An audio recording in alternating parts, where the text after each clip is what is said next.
My name is Cecilia. I come from Italy and I'm a dance movement therapist. I'm trained both as a dancer and as a biologist in the field of neuroscience. I have my Ph.D. from the City University of New York.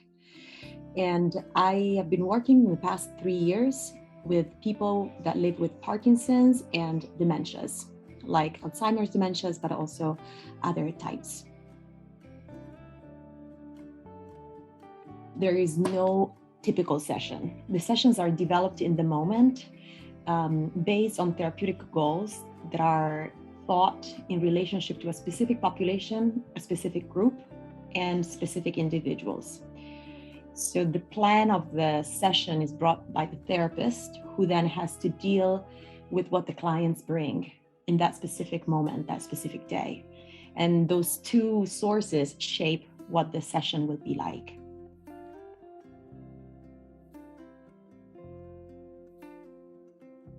An interesting question, because I don't encourage people to become or be creative. I work from the standpoint that clients are creative, that that's their birthright and that's their humanity. So in a dance movement therapy session, I facilitate as a therapist. I encourage people to participate. Participation is creativity in that context, in that environment.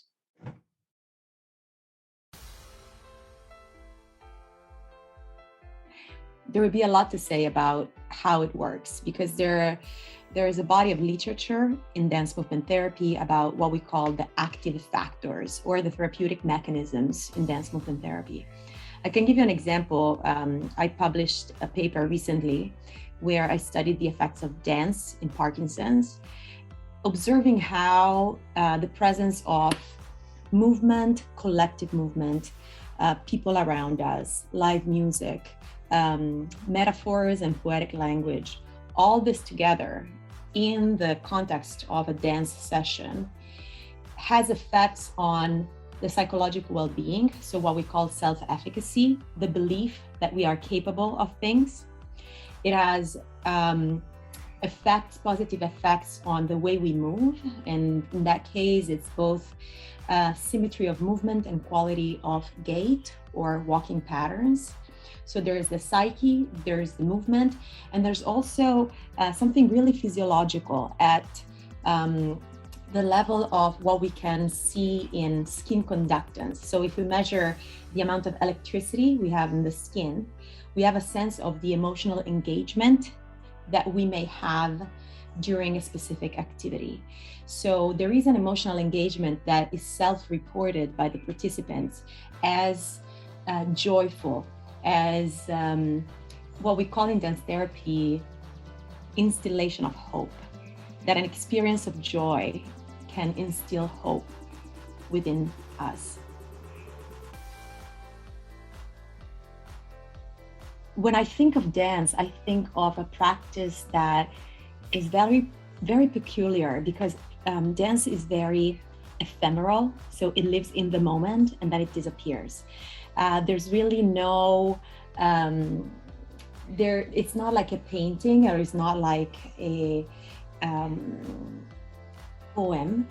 It's a little bit like writing or performing music. It's live performance. So there's one aspect, which is that dance lives in the moment. And the other thing is that dance is really in our bodies, that we are the art form. So the art form is not a piece of paper, is not a sound, is movement that lives in the body. So for many people is a wonderful opportunity for reconnecting to a physical self, their embodiment, and a deep listening that they can turn toward themselves. And that from that deep listening, there can be expression. So this is what's, and the expression is also produces more listening, because the expression is the body, is who we are. It's our medium is ourselves. We are our own medium in dance. This is a wonderful closing question, because I want to shout it out and say and repeat that every creative art therapy should be celebrated. And this is because through the experience of making art and having creative expression, we affirm our humanity.